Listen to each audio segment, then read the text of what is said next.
Once I reach 1,000 subscribers, I will always have a live chat on the first Friday of the month at 8 p.m. So please subscribe, click on the bell, and let's get 1,000 subscribers very soon. Good morning and welcome back to Planet Althistory.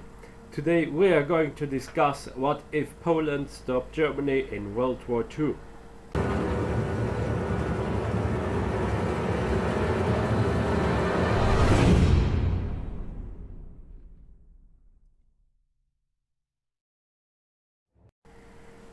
Just after World War I, Poland rose from the ashes and they beat the Soviets in the Polish-Soviet War in 1920.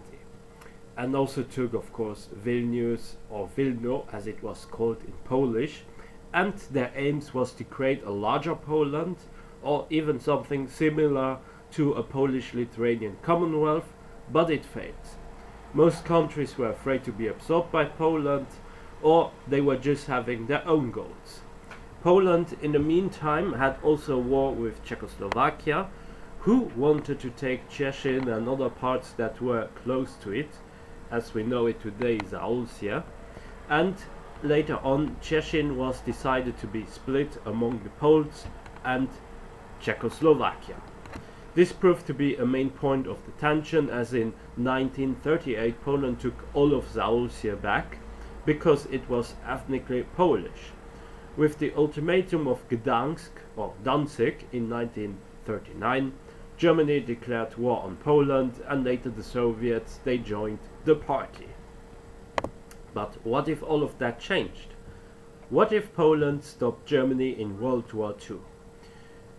The first point of divergence would be that the Polish leaders would have more differences with France and Germany. Let's say that just after Poland took back Zaolzie in 1938, the UK and France became more angry with Poland, but they already were angry in OTL. And in this time the Polish leadership would, however, disrespect the advice of their allies, and Edward Rydz Smigly would order a much earlier mobilization of Polish forces, but in secret. It would not change the relations between Poland and the rest of the allies much, because of what would happen afterwards.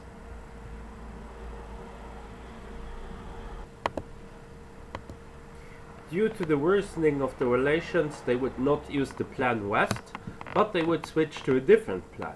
To make things easier, let's just stick with a good old-fashioned Plan B.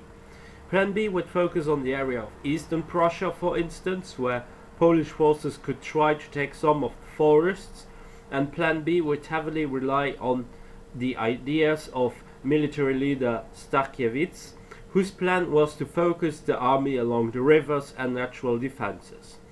The forces of the corridor, they would retreat, as with some other forces of the border.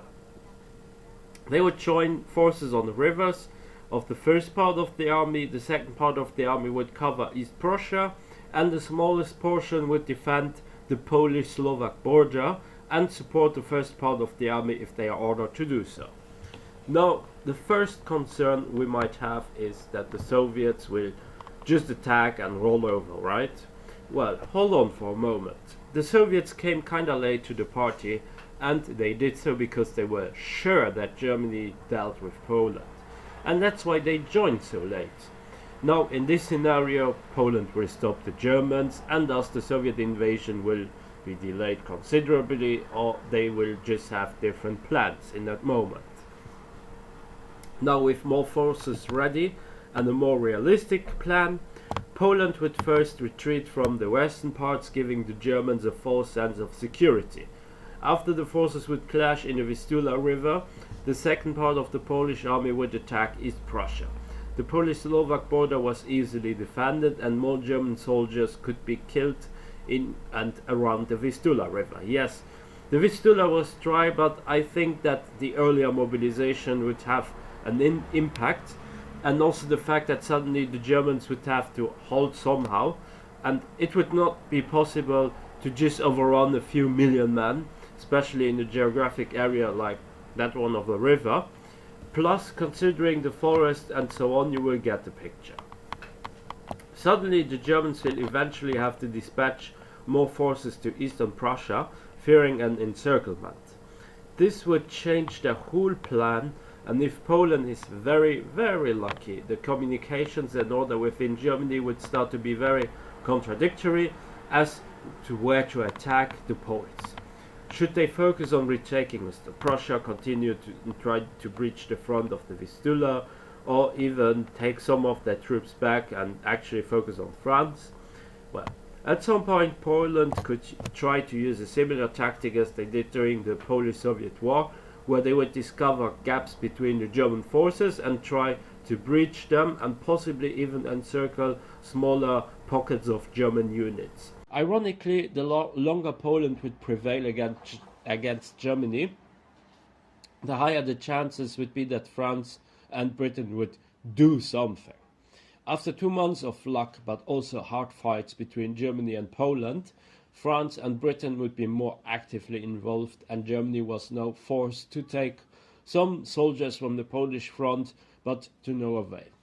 Poland would retake their territories back, and they would also start taking territories like East Prussia, Pomerania, Silesia, and within some weeks and months Berlin as well. That would not really be a World War II, but a European war or war of German revenge. Czechoslovakia is restored, Poland takes some territories of Germany, France definitely takes the Saarland, Austria is released, Memel is giving back to Lithuania, Germany is occupied, and Italy would just be there. The war in the Pacific is not butterflied away, and it would mostly end as it did in OTL, only that in this time France and the Netherlands could perhaps defend their colonies more properly, but it would still just be a drop on a hot stone. World War II would be probably started by the Soviets, where they would prey on Finland, not in 1939, but this time some months later, and even eventually in the 1940, as the Soviet invasion of Poland is butterflied away, and the same goes for the Baltics. And this would somehow start World War II. It is possible that the Polish leadership might want to bring the Brits and the French into this war, fearing that they would be targeted as well.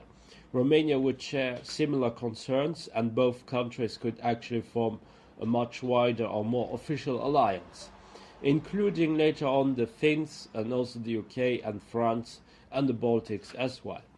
The Finns were the first on their own.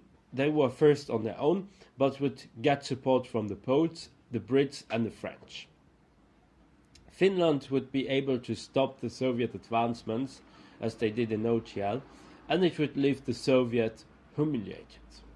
Now, depending on how Stalin feels, he might blame one country in particular, and that would be Poland. And not just for whatever reason, but for very personal reasons.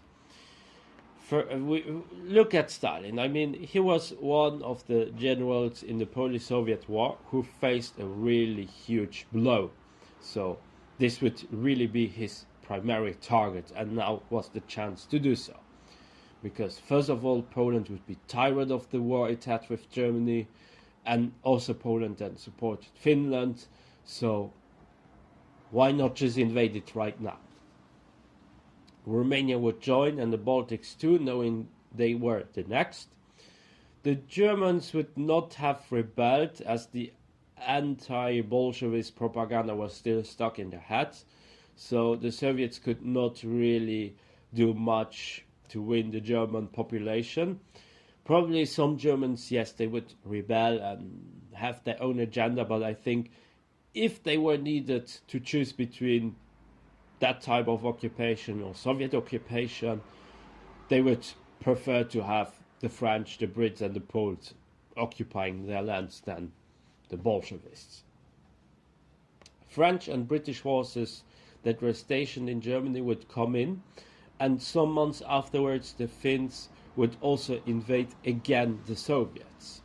What happens next is difficult to say. The USSR would be at odds with Japan, but Japan would still attack the US, French and Dutch colonies as well, while the USSR is at war with almost all of Eastern Europe and the Allies.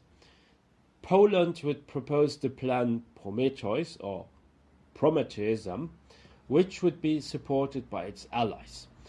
Prometheus or Prometheism is a plan that will set and support many independent states within the borders of the Soviet Union. This plan was proposed to weaken the Soviets, and it was a plan that was established by Piłsudski. The Soviets would not have the capacities to face all of Eastern Europe and the Allies, but they would not be overawed.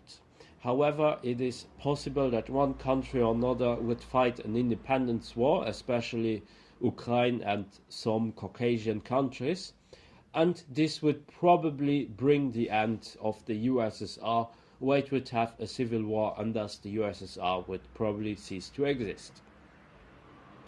Poland would gain most from it, while France and Britain would hold their colonial empires much longer. The US would become the strongest power in the Americas and the Pacific, and we would have a nationalist China instead of Mao.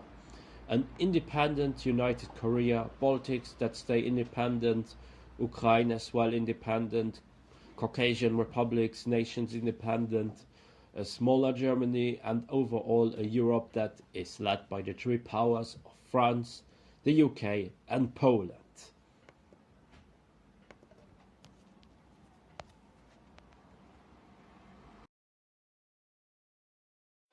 That's it for today.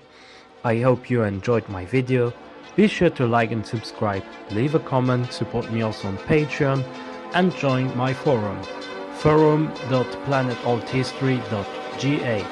Until next time on Planet Alt History.